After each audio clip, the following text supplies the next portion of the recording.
I couldn't feel my legs, but I felt his hand tighten around mine. The music was too loud, or maybe my heartbeat was louder. I couldn't tell anymore. Everything blurred together into flashing lights and shadows that moved too fast for my eyes to follow. I remember laughing 10 minutes ago, or at least I think it was 10. Time didn't feel real anymore, just fragments slipping through my fingers like something I couldn't hold on to. The glass had been cold in my hand, condensation dripping onto my skin. Someone said it was on the house. I didn't question it. I should have questioned it. My fingers twitched now. Useless, like they didn't belong to me. And when I tried to stand, my knees buckled under me like I weighed nothing at all, like gravity had suddenly decided I wasn't worth holding up anymore. Hey, easy. A voice said close to my ear. Too close. I didn't know him.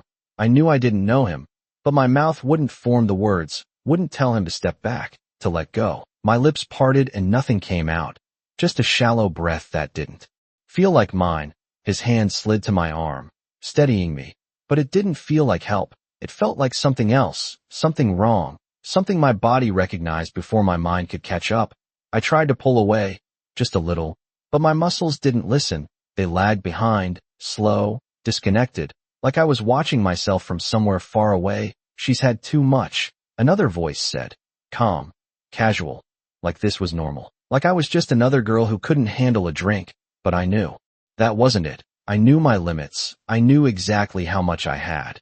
And this wasn't that. My vision doubled, then tripled, faces melting into each other under neon lights, the room tilting slightly to the left, then right, like the floor itself couldn't decide where it wanted to be. Let's get her upstairs, the first voice said, softer now, like a decision had already been made, like I wasn't part of it. My heart slammed against my ribs, sudden and sharp, a warning my body was still capable of sending. I tried again, tried to speak, to say anything. Help? No. Stop. Something. Anything. But all that came out was a weak breath that disappeared into the music, and then I felt it. The shift, not in me, but in the air, like the room itself had gone still for a second, like something had stepped in that didn't belong to the chaos. Let her go. The voice wasn't loud. It didn't need to be. It cut through everything, clean and controlled. And even in my haze, I felt it. The way the hands on me hesitated, the way the grip loosened just enough for me to breathe again. I forced my eyes to focus, just for a second, just enough to see him, tall, still, like he wasn't part of the noise around him, like the world moved and he decided when to follow. His eyes found mine, sharp, steady, and for the first time since everything started slipping, something inside me steadied too. Not safe. Not yet, but not alone. And when his hand closed around mine, firm, unshakable, it didn't feel like being taken. It felt like being pulled back from something I didn't understand, something I didn't want to fall into. Touch her, he said quietly, almost. Come, and you're dead. The hand on me disappeared instantly, like it had never been there, like whoever held me had suddenly remembered something they should not forget. And the air shifted again, heavier this time, charged with something I could not see but could feel in the way my skin prickled, in the way my breath caught halfway in my chest. I swayed, and his grip tightened just enough to keep me upright, not pulling, not forcing, just there, solid, steady, real. She can barely stand, someone muttered, trying to sound casual, but the edge was gone now, replaced with something uncertain, something careful, and I realized they were not looking at me anymore. They were looking at him. Always at him, like he was the only thing in the room that mattered. I tried to focus on his face, on anything that could anchor me, but the lights kept cutting through my vision, neon streaks smearing across his features, turning him into shadow and sharp lines. But his voice, I could hear that clearly, low, controlled. The kind of voice that did not need to be raised to be obeyed. You heard me, he said, and that was it. No shouting, no threat repeated, just certainty. And somehow that was worse, or maybe better. I could not tell. My knees buckled again, and this time I did not even try to catch myself. But he did, one arm steady at my back, keeping distance, keeping control, like he knew exactly how much contact was needed and nothing more. Easy, he murmured, softer now, not for them, for me, and the difference was so clear it made something twist in my chest. I tried to speak, to ask what was happening, who he was, Why everything felt like it was slipping away, but my tongue felt too heavy, my thoughts too slow. All I managed was a broken whisper that did not even sound like a word. His hand shifted slightly, guiding me, turning me away from the crowd, away from the lights, away from the voices that had started again, but quieter now. Like the room was pretending nothing had happened. Like this was just another night, another song, another girl leaving too early, but I knew it was not. I knew something had changed the moment he stepped in. I felt it in the way people moved out of our path without being asked, in the way no one reached for me again, in the way the space around him stayed clear, untouched. We moved through the club slowly, or maybe it was fast. I could not tell anymore. Time stretched and folded in strange ways. 1 second I was surrounded by noise and bodies. The next there was air, cooler, quieter, the bass fading behind us like a distant heartbeat. My head dropped forward for a moment, and I caught the scent of something clean, sharp, nothing. Like the heavy mix of perfume and alcohol I had been drowning in.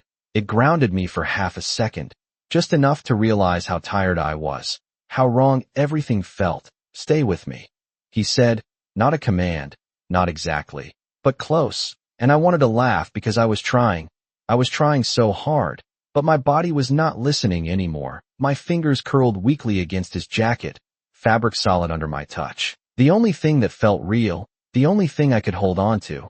The door opened.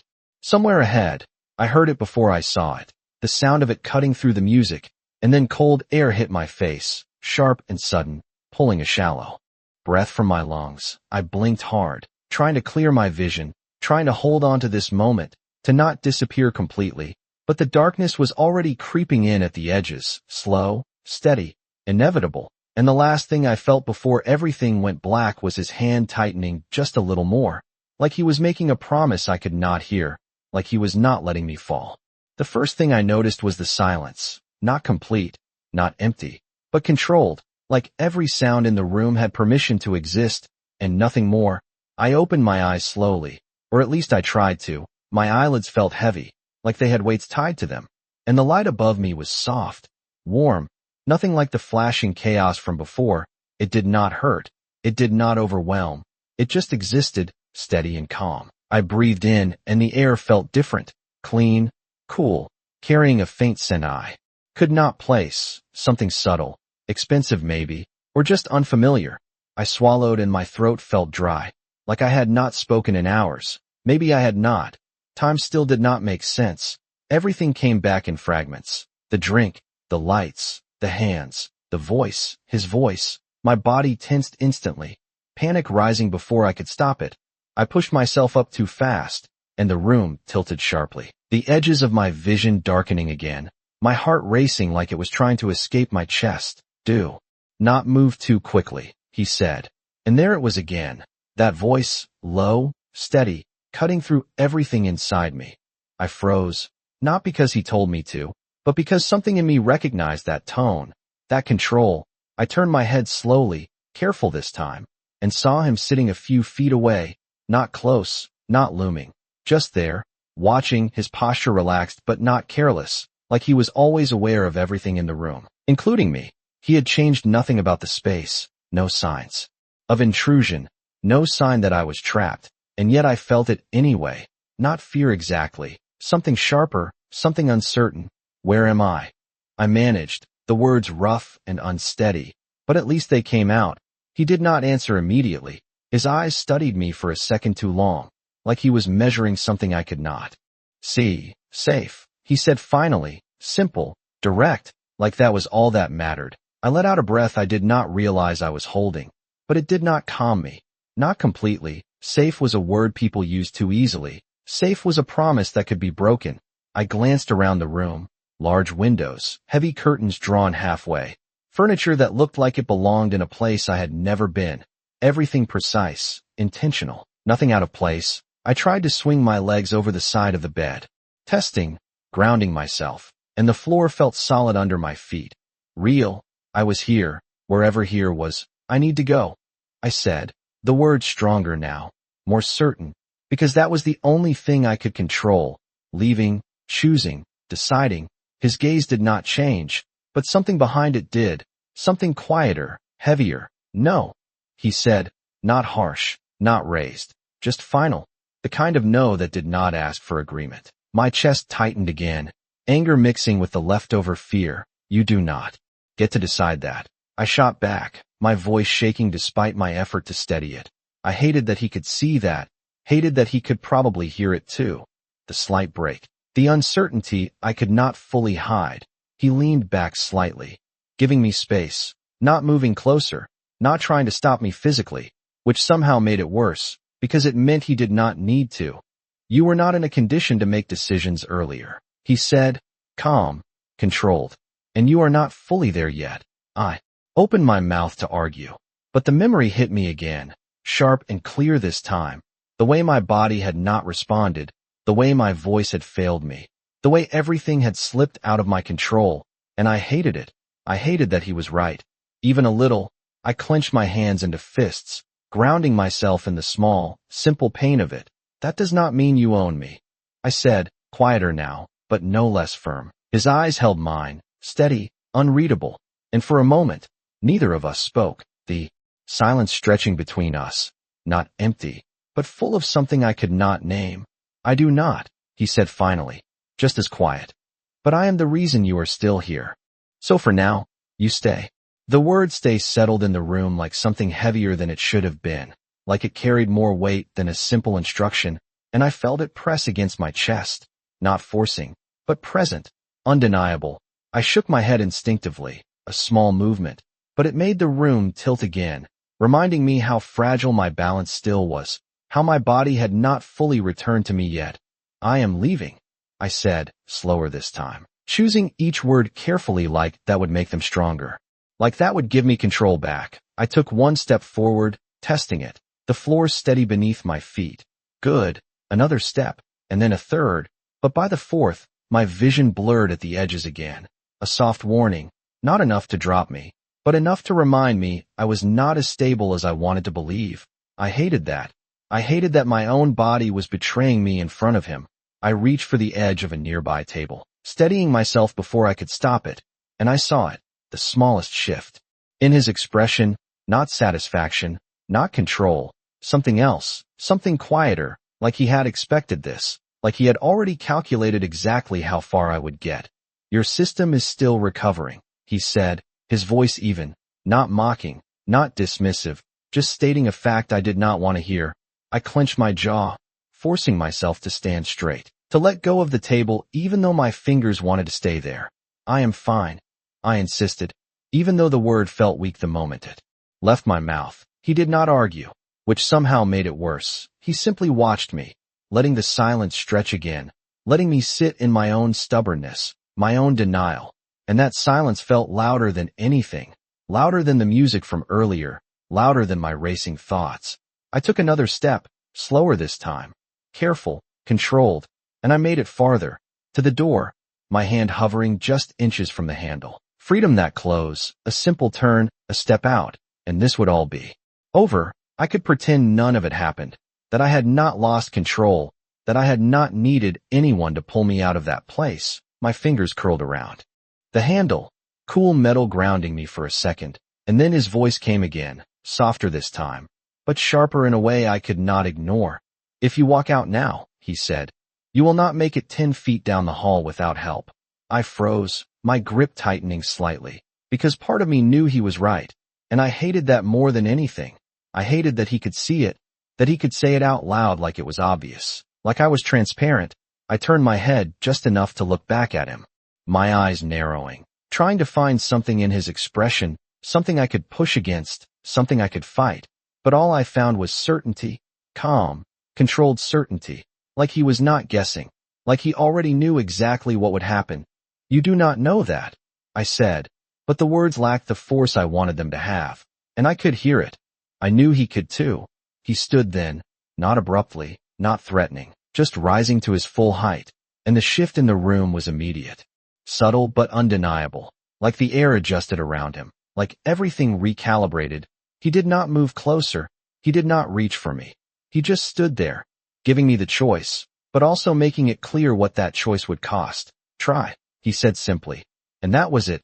No pressure, no command, just an invitation, and somehow that was harder to resist than anything else. I looked at the door again, at the handle in my hand, at the space beyond it that promised control, independence, normalcy. And then I felt it again, that slight sway, that faint disconnect between my body and my will. And I knew he was right. Even if I did not want to admit it, my fingers loosened slowly, the metal slipping from my grip, and the silence behind me felt heavier now, waiting, watching, as I took a step back, not toward him, but away from the door. And for the first time since I woke up, I realized something I did not want to understand. Staying here might not be a choice. It might be the only option I had. I did not look at him when I stepped away from the door. I could not, because something in me knew that if I did, I would see it, that quiet certainty again, that control that did not need to prove itself. And I was not ready to face that. Not yet. I moved back toward the bed slowly, each step measured, not because I wanted to obey him, but because my body still demanded it, still lagged behind my thoughts like it had not fully caught up. I sat down carefully, the edge of the mattress dipping slightly under my weight, grounding me in something solid again, something predictable. My hands rested on my knees, fingers curling and uncurling like I was testing them, reminding myself they still belonged to me. The silence stretched again, but it felt different now, less sharp, more aware, like the room itself was watching, waiting. I exhaled slowly, trying to steady the rhythm of my breathing, trying to regain some control, any control. What happened to me? I asked finally, my voice quieter now, not weak, but no longer pushing, no longer trying to prove something I could not hold on to. He did not answer right away. Of course he did not. He never did. He let the question sit there, let it exist in the space between us like it mattered enough to consider. And maybe it did. Maybe everything right now mattered more than I understood. Your drink was tampered with, he said at last. The words simple, direct, but they landed heavier than anything else so far. I swallowed, my throat tightening as the memory tried to piece itself together. The glass, the condensation, the casual way it had been handed to me, like it meant nothing, like it was normal. My stomach turned slightly, not from nausea, but from realization, from the weight of what could have happened. What almost did. I looked down at my hands again, at the faint tremor still lingering in my fingers, and for a moment, just a moment, the anger faded, replaced by something colder, something quieter. And you just happened to be there, I said, lifting my gaze back to him, searching, testing, because nothing about this felt like coincidence. Nothing about him felt accidental.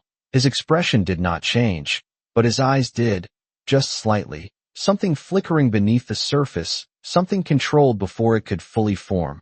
I do not rely on coincidence, he replied. And that was all. No explanation. No elaboration. Just another statement that raised more questions than it answered.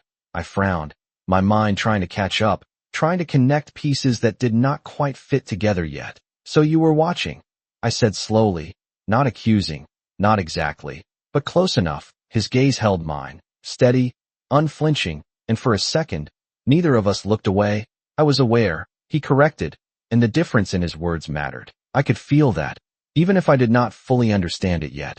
I leaned back slightly, the tension in my shoulders easing just a fraction, not because I trusted him, not yet, but because I was starting to understand the shape of this situation, the edges of it, the way it moved. You do this often? I asked, the question slipping out before I could stop it, because I needed to know, needed to understand what kind of man I was sitting across from. What kind of person steps into a moment like that without hesitation, without doubt? His jaw tightened just slightly. Almost imperceptible, but I saw it. I noticed it. No, he said. And this time there was something different in his voice, something quieter, something that did not belong to control or power, something that felt almost personal. The word hung there between us, heavier than it should have been. And I realized then that whatever this was, whatever had started in that club, it was not finished, not even close. And I was still sitting right in the middle of it. The word no stayed with me longer than it should have, echoing in a way that did not match how quietly he had said it, because it did not feel like a simple answer. It felt like a boundary, like something he had decided long before I ever walked into that club. I shifted slightly on the bed, my fingers brushing against the fabric beneath me, grounding myself again, reminding myself that this was real, that I was here, that none of this was a dream I could wake up from. Then why me? I asked. The question coming out softer than I expected, not demanding, not sharp, just honest, because I needed to understand what made tonight different. What made me different? His gaze did not waver, but something in it sharpened, like I had asked the one question he could not ignore. You were in the wrong place, he said, and for a second, I almost laughed, because that was too simple, too easy, too incomplete. That is not an answer, I replied, shaking my head slightly, the motion slower now, more controlled, my body finally starting to catch up with me. People are in the wrong place every night. They do not all end up here. I gestured faintly around the room, at the quiet, the safety that did not feel like safety yet, just unfamiliar control. He leaned forward slightly this time, resting his forearms on his knees, not closing the distance, but shifting the space between us just enough to change the air again. No, he agreed, his voice calm, steady. They do not. The admission caught me off guard. I had expected resistance, deflection, not agreement, and for a moment, I did not know what to do with that. My eyes narrowed slightly, studying him more carefully now, really looking, not just reacting, taking in the details I had missed before. The precision in the way he held himself, the stillness that was not passive but controlled, deliberate, like every movement was chosen, nothing wasted, nothing accidental. So you chose to step in, I said slowly, testing the words, testing him. He did not deny it, did not confirm it either, but the silence that followed felt like confirmation anyway. I exhaled quietly, leaning back just a fraction, letting the tension in my shoulders ease another small degree, not gone, never gone, but shifting, changing shape. You do not seem like someone who makes impulsive decisions, I added, and this time, there was the faintest hint of something in his expression, not quite a smile, not quite anything I could name, but it was there, brief and controlled before it disappeared again.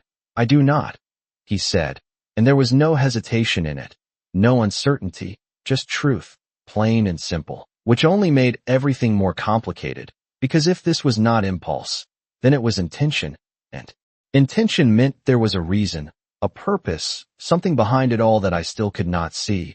I looked away for a moment, my gaze drifting toward the window, the faint outline of the city beyond the glass. Lights blurred but steady, life continuing outside of this room like nothing had changed, like I had not been pulled out of one world and placed into another without warning. Then what happens now? I asked quietly, the question heavier than the others, because this was not about the past anymore, not about what had already happened. This was about what came next, about where I stood in all of this. His answer did not come immediately. Of course it did not. He always took his time, always chose his words like they mattered, like they carried weight beyond their sound. And when he finally spoke, his voice was lower, more deliberate. Now, he said, his eyes meeting mine again, steady, unyielding. You recover. He paused just long enough for the word to settle, to take hold, and then added, softer but no less certain. And you stay where I can keep you safe. Safe. The word echoed differently this time. Not like a promise, not like something soft, but like a boundary, like a line drawn around me that I had not agreed to but could not ignore. I shifted slightly, my fingers pressing into the edge of the mattress as I tried to process it, to understand what safe meant coming from someone like him. Because it did not feel simple. It did not feel easy. Safe from what? I asked, my voice steady now, stronger than before, because this was something I needed to know, something I could not just accept without question. His gaze did not break from mine, but there was a pause, a fraction of a second where something behind his eyes moved, calculated, decided, from the people who noticed you, he said, and that was enough to send a chill through me that had nothing to do with the temperature of the room. I swallowed, my throat tightening slightly as the memory surfaced again, the hands, the voices, the way no one else had stepped in, the way it had felt normal to everyone around me, like I was invisible, like what was happening did not matter. They do not know me, I said quickly, almost instinctively, because that had to be true. It had to be. I had walked into that place alone. I had not spoken to anyone I knew. I had not drawn attention to myself. I had just been there, existing. They do not need to, he replied, and there it was again. That certainty, that calm, controlled. understanding of something I was only beginning to grasp. I shook my head slightly, frustration rising now, pushing past the fear, because I hated this. I hated not knowing, not understanding. That does not make sense. I insisted, my hands tightening slightly against my knees, grounding myself in the tension, in something I could feel. It does, he said, just as calm, just as steady. You were seen. The words were simple, but they landed hard, heavier than they should have, because they carried something underneath them, something I could feel but not fully explain. I looked away for a moment, my gaze dropping to the floor as I tried to piece it together, to connect the feeling in my chest with the logic in my mind. Seen, not noticed, not remembered, but seen, like I had been marked in some way I did not understand. I exhaled slowly, forcing myself to think, to not let the fear take over again. And staying here changes that, I said, more to myself than to him. But he answered anyway. It delays it, he corrected. And that was worse. Somehow that was worse, because delay meant it was still coming. It was still out there, waiting. I looked back at him sharply, my eyes narrowing. So this is temporary, I said, needing to hear it, needing something concrete, something that had an end. His expression did not shift, but his eyes held mine with that same unwavering intensity. Everything is, he said, and the way he said it made it clear that this was not just about me, not just about tonight. It was something bigger, something deeper, something that existed long before I stepped into it.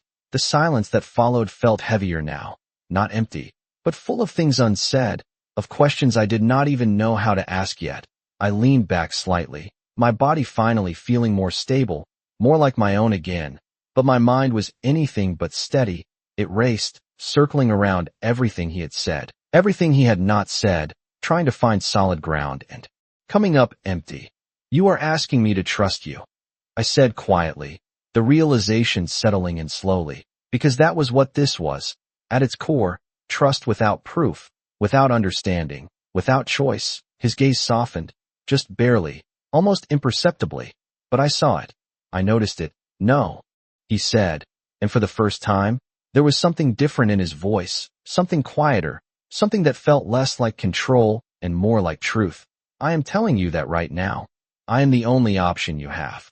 The only option. The words settled into me slower than everything else he had said, not sharp, not immediate, but heavy, like they were finding their place somewhere deeper, somewhere harder to ignore. I let out a quiet breath, my fingers loosening slightly where they had curled into the fabric beneath me, because fighting that statement felt pointless, not because I believed him completely, but because a part of me already understood it. Even if I did not want to admit it out loud, I looked at him again, really looked this time, not just at the presence he carried, not just at the control, but at the details, the stillness in the way he held himself, the patience in the way he waited, like he was not trying to convince me, not trying to push, just allowing me to reach the conclusion on my own. And that made it harder. Somehow that made it more real. You are very sure of that, I said quietly, testing the edge of his certainty, trying to find a crack in it, something I could use, something I could push against. But he did not react the way most people would. No defensiveness, no need to prove himself, just that same steady gaze that had not wavered since the moment I woke up. I am sure of what I can control, he replied. And there it was again, that distinction, that careful choice of words that never gave more than necessary but always meant more than it seemed. I frowned slightly, my mind catching on that. Because it was not arrogance, not exactly, it was something else, something colder, something more calculated. And what you cannot control? I asked, leaning forward just a fraction without realizing it, drawn into the conversation despite myself, despite everything. His eyes held mine for a second longer this time. And there was something there, something quieter, something that did not belong to power or control, something that almost looked like awareness. I prepare for it, he said. And the way he said it made it clear that this was not a guess, not a theory, it was experience, something learned, something lived. I leaned back again slowly, absorbing that, letting it settle, because it changed things. It shifted the way I saw him. Not safer, not trustworthy, but intentional.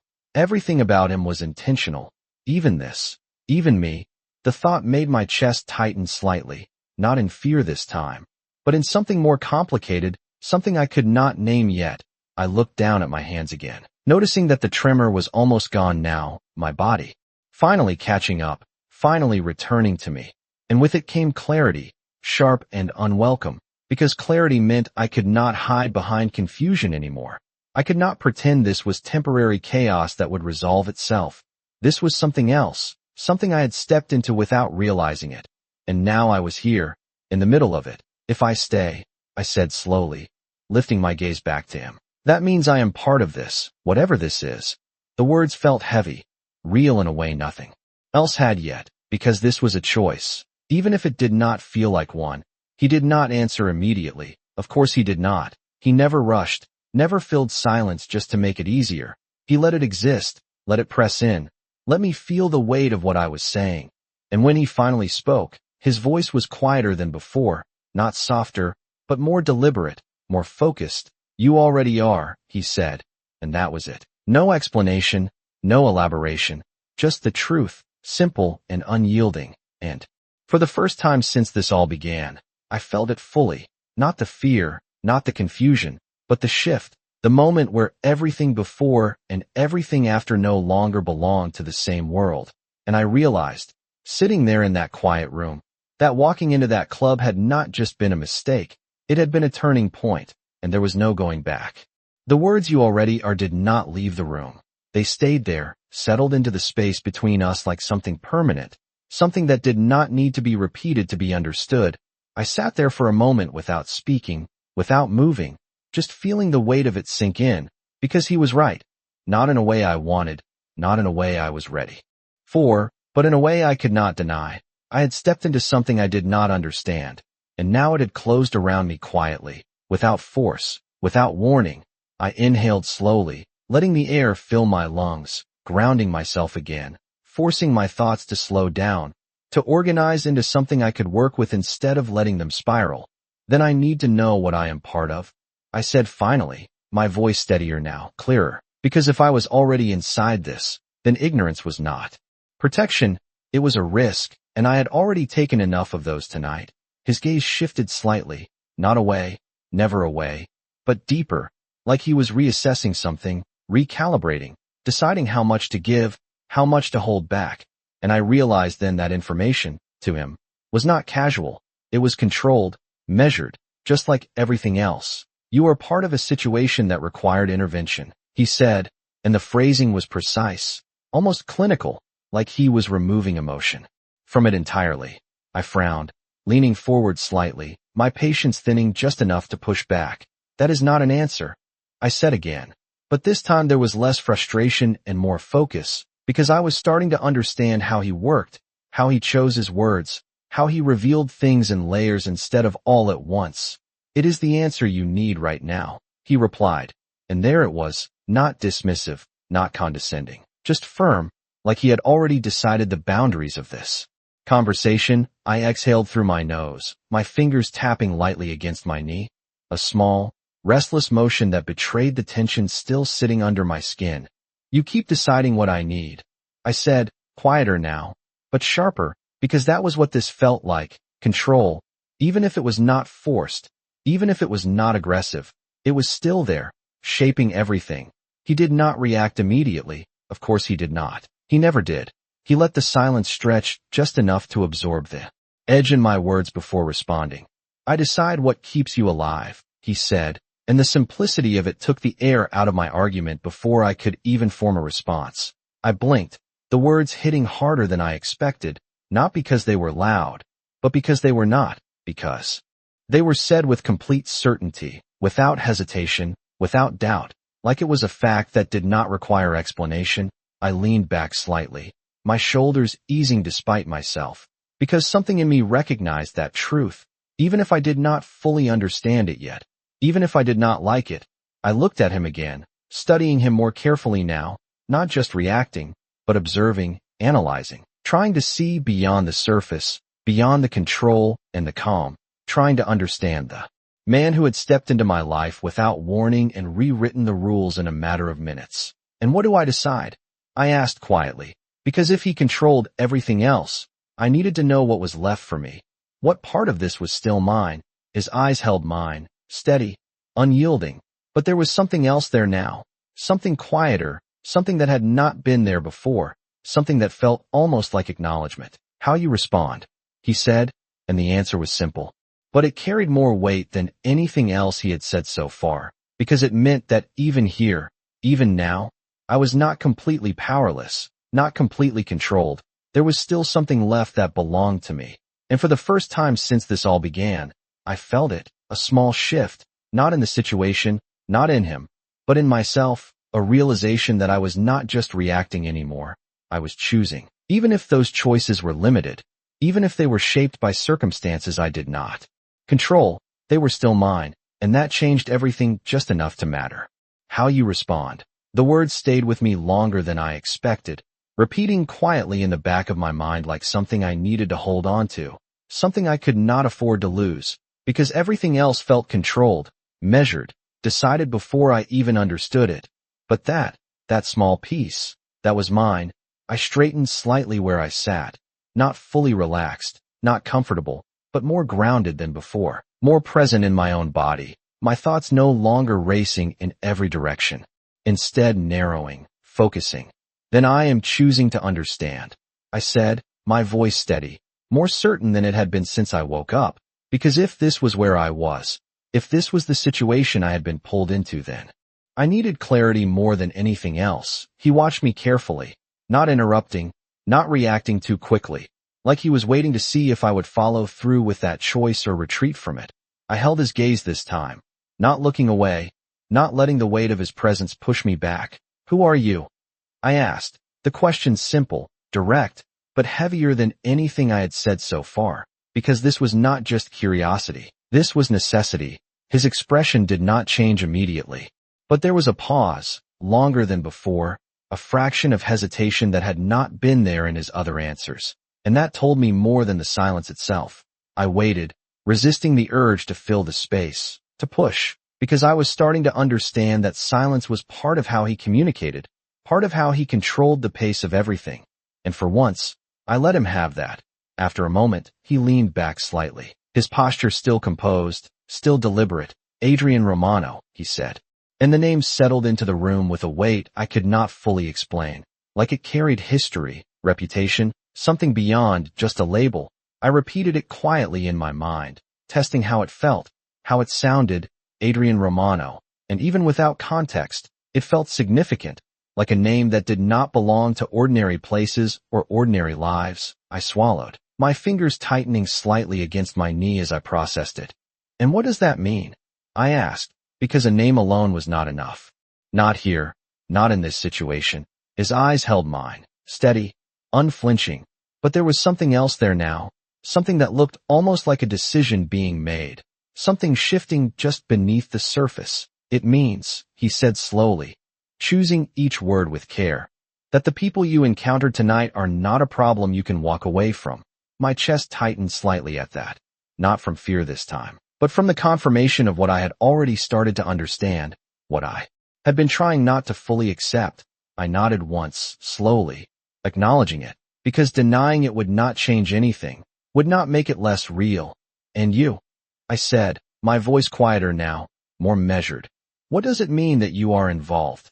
The question hung there between us, heavier than the others, because this was the center of it, the part everything seemed to orbit around. He did not answer right away. Of course he did not. But this time, the silence felt different, not just controlled, but considered, like he was weighing something more than just words. And when he finally spoke, his voice was lower, more deliberate than before. "It means," he said, his gaze locking onto mine with a clarity that left no room for misunderstanding, "that they will not touch you again. They will not touch you again." The certainty in his voice should have been reassuring. It should have settled something inside me. But instead it did something else, something quieter, something more complicated. It made me realize just how much power sat behind those words, how easily he said them, how absolute they sounded. I held his gaze for a second longer, searching for doubt, for hesitation, for anything that would make him human in the way I understood, but there was none, just that same steady control, that same quiet authority that did not need to prove itself. I looked away first, not because I was intimidated, but because I needed space to think, to breathe, to process what it meant to be in a room with someone who spoke like that and meant it. You say that like it is guaranteed, I said, my voice softer now, not challenging, but not fully accepting either. He did not answer right away, but when he did, it was simple. It is, and that was it. No explanation, no elaboration, just a statement that left no room for doubt. I exhaled slowly, leaning back slightly, my shoulders pressing into the mattress as I tried to ground myself again. Because this was not normal, none of this was normal, and yet it was becoming real in a way I could not ignore. People do not talk like that, I murmured, more to myself than to him. But he heard it anyway. Of course he did. He seemed to hear everything. The people you are used to do not, he replied, and that made something in me shift, something small but important, because he was right. Again, he was always right in ways I did not want him to be. I let out a quiet breath, my fingers brushing lightly against the fabric beside me, feeling the texture, the weight, the reality of where I was, because I needed something tangible to hold on to, something that was not just words and implications. So what happens if I walk out of here tomorrow? I asked, lifting my gaze back to him, more focused now, more deliberate, because this was the question that mattered, the one that defined everything else. His expression did not change, but his eyes sharpened slightly, like he had expected this, like he had been waiting for it. Then you will be watched, he said, and the words landed quietly, but heavily. By them, he added after a brief pause, and by me. I felt my breath catch slightly at that, not from fear, not entirely, but from the realization of what that meant, that this did not end when I left, that this did not stay contained within these walls, that whatever had started tonight had already extended beyond it. That is not freedom, I said, the words slipping out before I could stop them, because that was what it felt like. A different kind of control, a different kind of boundary. His gaze held mine, steady, unwavering. But there was something else there now, something quieter, something that almost felt like understanding. No, he said, and for the first time, there was no edge to it, no control in the tone, just truth. It is not. The honesty of it caught me off guard more than anything else he had said, because he did not try to soften it, did not try to convince me otherwise. He simply acknowledged it, and somehow that made it easier to accept, easier to process. I swallowed, my throat tightening slightly as I looked down at my hands again, at how steady they had become, how normal they looked now compared to just hours ago. And the contrast hit me harder than anything else. How quickly everything had changed, how easily my life had shifted without my permission. I looked back at him slowly, meeting his gaze again, not with defiance, not with fear, but with something else, something more grounded, more aware. And staying here, I said quietly, that changes things. It was not a question, not entirely, but I needed to hear his answer anyway, needed to understand the difference between the two choices in front of me. He did not hesitate this time, not even for a second. Yes, he said, and the certainty in that single word told me everything I needed to know, that staying was not just about safety. It was about something more, something deeper, something I was only beginning to understand. And for the first time, I realized that the decision in front of me was not just about where I would be tomorrow. It was about who I would become after tonight. Who I would become. The thought stayed with me long after the words left my mouth, settling somewhere deeper than fear, deeper than confusion, because this was no longer just about the night, not just about what almost happened. It was about everything that came after, everything that would follow whether I chose it or not.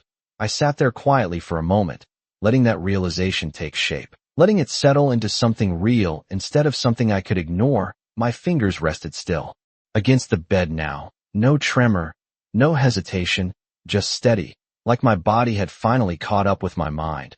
Or maybe the other way around. I lifted my gaze to him again, and this time I did not look away, not because I was trying to prove something, but because I needed to see him clearly, without the blur of panic or uncertainty. Then I need to know the difference, I said, my voice calm, measured, more controlled than it had been before, because this was not about reacting anymore. This was about deciding. His posture did not change, but his attention sharpened, like he understood that something had shifted in me, something subtle but important. If I stay, I continued. What changes? The question was simple, but it carried everything behind it. Every implication, every consequence, every unknown I was trying to bring into focus. He did not answer immediately. Of course he did not. But this time the silence felt different, not controlled, not calculated, but considered, like he was choosing his words more carefully than before, like this answer mattered more. And when he finally spoke, his voice was quieter, not softer, but more deliberate. "If you stay," he said, "you are under my protection." The words were familiar. He had said something like that before, but now they felt different, heavier, more defined. I tilted my head slightly, studying him, waiting for more, because I knew there was more. There always was. He held my gaze for a moment longer, then added, "That means no one approaches you without my knowledge." I felt my chest tighten slightly at that, not from fear, but from the weight of what it implied.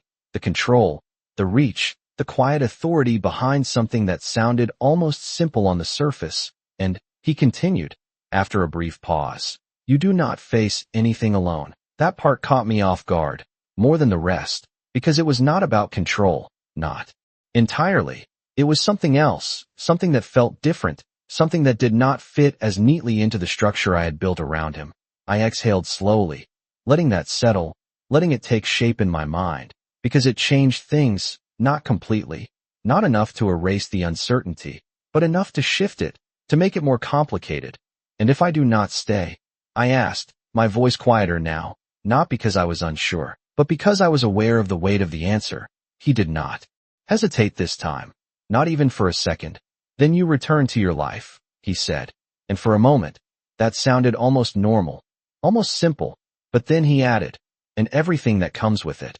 And there it was, the part that mattered, the part that made the choice real. I nodded slowly, because I understood now, more than I had before, this was not about right or wrong, not about safe or unsafe in the way I had always known it. This was about awareness, about stepping into something with open eyes, or walking away and pretending it did not exist. I looked down at my hands again, at how steady they were now, how calm everything felt compared to the chaos from before, and I realized something then, something small but undeniable. I was not the same person who had walked into that club, not anymore. That version of me had been unaware, unprepared, untouched by whatever this world was. But now I knew, and knowing changed everything. I lifted my gaze back to him one last time, holding it, not searching, not questioning, just acknowledging. And for the first time since this all began, I felt it clearly, not fear, not confusion, but the weight of a decision that was entirely mine, and the quiet understanding that no matter what I chose, nothing would ever go back to the way it was before.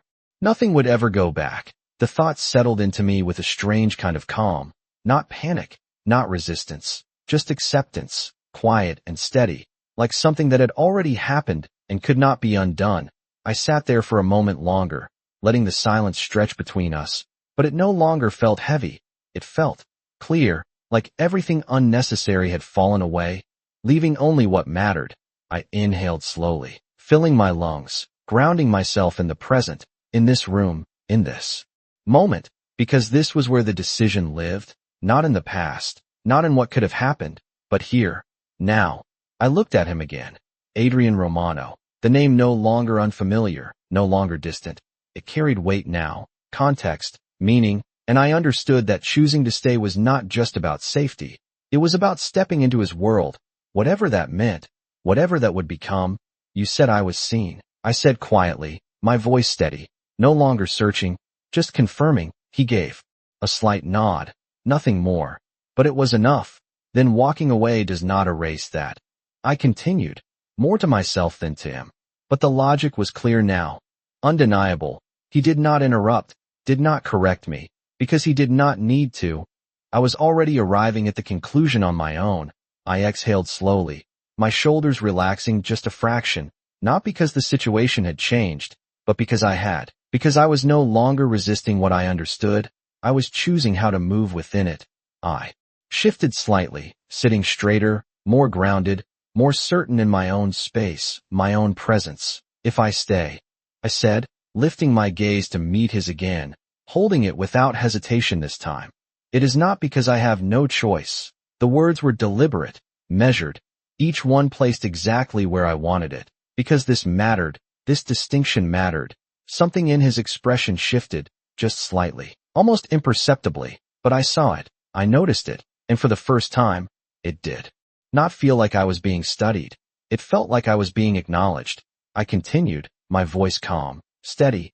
It is because I understand the situation, and I am choosing the option that gives me the most control within it. The silence that followed was different now, not tense, not uncertain, but balanced, like something had a line between us, something subtle but real. He held my gaze for a moment longer, and then gave a single, almost imperceptible nod, not approval, not permission, but recognition, and that mattered more than I expected.